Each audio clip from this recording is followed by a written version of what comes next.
Hello বন্ধুরা, আমি সায়ন্তিকা আর review আমার আরেকটা মিনি ব্লগে তোমাদের সবাইকে স্বাগত। আজ সকালে তো গেছিলাম আমরা মহাকাল টেম্পলে। এইবার আমরা বেলার দিকে বেরিয়েছি রক গার্ডেনের উদ্দেশ্যে। রক গার্ডেনের রাস্তাটা প্রচণ্ড রিস্কি একটা রাস্তা, কিন্তু হ্যাঁ, রাস্তার প্রাকৃতিক সৌন্দর্য অসাধারণ। একদিকে খাদ আর একদিকে তোমার পাহাড় উঠে গেছে। পাহাড়ের কোলে অজস্র বাড়ি, অজস্র হোম ট্রে আছে, এবং একদিকে যে খাদটা আছে না, ওই খাদটার জন্য এই রাস্তাটা আরও বেশি ভয়ানক লাগছে। কখনো খাদটা ডান দিকে, কখনো খাদটা বাঁ দিকে। দেখো ওই যে তলায় কত বাড়ি, রাস্তা যাচ্ছে, দেখে মুখটা কেঁপে উঠছে। আর আমার মা একবার চোখ বন্ধ করছে, একবার খুলছে। বাবা গো, মা গো, যত ঠাকুর আছে সবাইকে ডাকা হয়ে গেছে। রক গার্ডেনটা দার্জিলিং থেকে অনেকটাই নিচে অবস্থিত, ওই জন্য গাড়িটা না স্লো ডাউন হয়ে নিচে যাচ্ছে। আর দেখো দূরে পাহাড়গুলো কি সুন্দর দেখতে লাগছে না, কি ভালো লাগছে। ভাবছি যে ওইখানে কি আমরা কখনো যেতে পারবো, কোনো দিন ট্রেকিং করতে বা কিছু? মনে হয় না হবে। ওই যে ওই উঁচু থেকে আমরা নেমে এসছি নিচে। দার্জিলিং থেকে এই ডিস্টেন্স প্রায় 10 কিলোমিটার। অনেকটা ঘুর পথ দিয়ে আসতে হয়, তবে ঘুম স্টেশন থেকেও আসা যায়। রক গার্ডেন থেকে আরও নিচের দিকে প্রায় 3 কিলোমিটার গেলে আর একটা গঙ্গামায়া পার্ক অবস্থিত, কিন্তু আমরা না ওদিকে আর যাইনি। তবে এই পার্কটার নামকরণ হয় এক পুলিশের গুলিতে নিহত ব্যক্তির নামে। এখানকার প্রাকৃতিক দৃশ্য অসাধারণ বললেও খুব কম বলা হয়। চারদিকে পাহাড় আর খাদ আর জঙ্গল উঠে গেছে। আর এই ফুলটা দেখো কিন্তু সোজা হয়ে আছে। তোমাদের আরেকটা অদ্ভুত জিনিস দেখাবো, আমি এটা দেখেছি এখানে এসে। এই ফুলটা কিন্তু সোজা হয়ে দাঁড়িয়ে আছে। তো আমরা এই রক গার্ডেনের মধ্যে ঢুকেছি। এর প্রবেশ মূল্য 20 টাকা। আর এখানে প্রচুর ভিড়, মানে তুমি গা গলাতে পারবে না, এত ভিড়। তো পাহাড়ের গা দিয়ে রাস্তা আছে, সেই রাস্তা ধরে তুমি ওপর অবধি উঠতে পারো। তোমার যতটা দম আছে তুমি উঠতে পারো। আমার তো একটা ফোঁটা দম নেই। সকালবেলায় মহাকাল মন্দিরে উঠে এমনি দম শেষ হয়ে গেছে, তারপরে এখানে উঠতে গিয়ে তো আর দম নেই।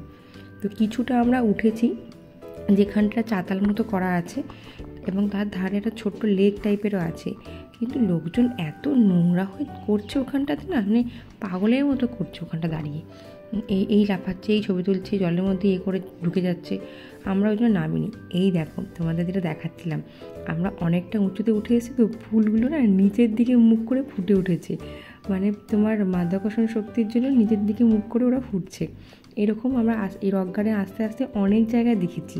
এটা একটা অদ্ভুত জিনিস আমরা দেখলাম। স্বাভাবিক, যেখানে কেন্দ্র আছে সেই কেন্দ্রের দিকে তো ফুলগুলো ফুটবে, তো ওরা মাধ্যাকর্ষণ শক্তির জন্য নিচের দিকে মুখ করে ফুটে আছে।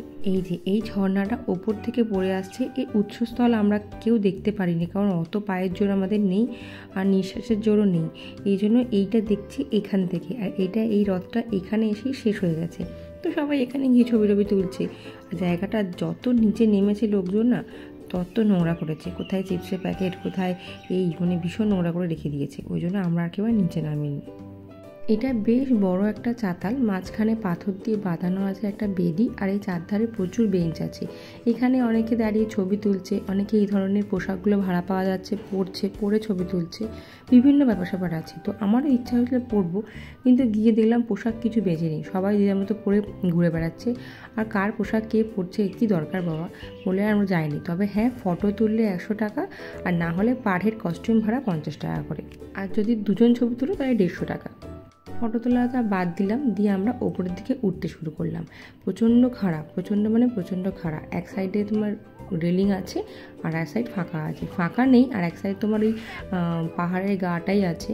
তো সেসব প্রবলেম নেই যে আমরা উল্টে পড়ে যাব, কিন্তু বিশ্বাস করো প্রচণ্ড খাড়া। এত খাড়া যে হাফ রাস্তা উঠে আমাদের জীবন বেরিয়ে গেছে। আর শুভকে না হ্যাটস অফ, মেয়েকে কন্টিনিউ করে নিয়ে এই খাড়াই রাস্তা উঠেছে। ওই দেখো ওই নিচ থেকে আমরা এসেছিলাম, আর এখানে উঠে এসেছি আমরা আস্তে আস্তে। তবে সত্যি অনেক বাচ্চা কাচ্চা উঠছে, ঠিক কথা, কিন্তু আমার না দমটা জাস্ট বেরিয়ে যাচ্ছে, আর পাচ্ছি না উঠতে, এতটা দূর।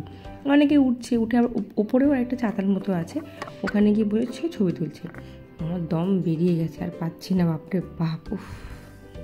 খানিকক্ষণ পর দুজনেই নেমে এলাম, আর পারছি না। শুভর ইচ্ছা ছিল উপরে ওঠার, কিন্তু মেয়েকে নিয়ে নামতেও ভয় লাগছিল, কারণ ঢালু যে নামছি না, নামাটাও অনেকটা ঢালু, মানে দুম যদি পাটা ঠিকঠাক না ফেলতে পারি তাহলে স্লিপ করে নিচে পড়ে যাব। তো অনেকে উঠছে বাবা, অনেকে দম আছে, আমাদের নেই। তো আমরা আস্তে আস্তে নেমে এসেছি। পাহাড়ের এই ধারটা কেটে কেটে বসার জায়গা বানানো হয়েছে এবং প্রচুর ফুল গাছ লাগানো হয়েছে। তবে হ্যাঁ, এটা এত জনবহুল বলে হয়তো একটু কনজেস্টেড লাগছে, কিন্তু ফাঁকা ফাঁকা খুব সুন্দর লাগে দেখতে।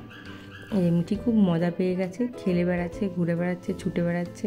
ও আসলে এতক্ষণে কোনো বড়সড় জায়গা পায়নি, কিন্তু এই জায়গাটা বেশ বড়সড় পেয়েছে বলে খুব খেলছে।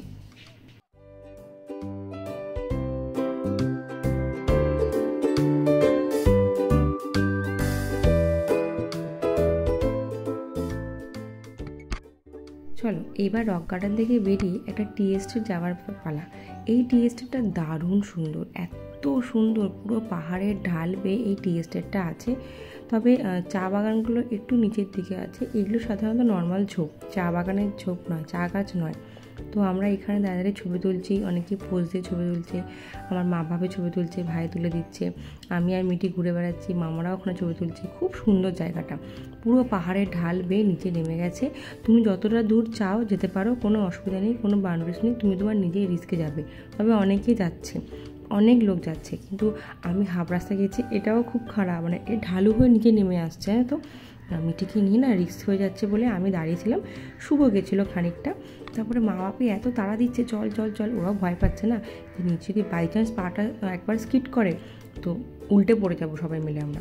ওই জন্য জাস্ট বললো বেরিয়ে বেরিয়ে বলে আমরা এই দৃশ্যটা দেখে চলে এসেছি। চোখটা না জাস্ট জুড়িয়ে যাচ্ছে, দেখো এত সুন্দর একটা দৃশ্য। দার্জিলিং ফার্স্ট টাইম এসেছি, সত্যি মন খুলে প্রাকৃতিক দৃশ্য দেখেছি। সবুজ পাহাড়, খাদ, ঝর্ণা, সব দেখে নিয়েছি। খুব খুব মজা করেছি। আর এই জায়গাটা আমার সবচেয়ে বেশি পছন্দ হয়েছে। এখানে ঘন্টার পর ঘন্টা যদি বসে কাটানো যায়, আমাকে যদি বলে কেউ কাটাও, আমি চুপচাপ বসে থাকতে পারবো। চোখটা যেন শান্তি পাচ্ছে এখানে এসে। চলো আজকের মতো তাহলে ব্লগটা এখানেই শেষ করি। দেখা হচ্ছে আবার নেক্সট একটা মিনি ব্লগে।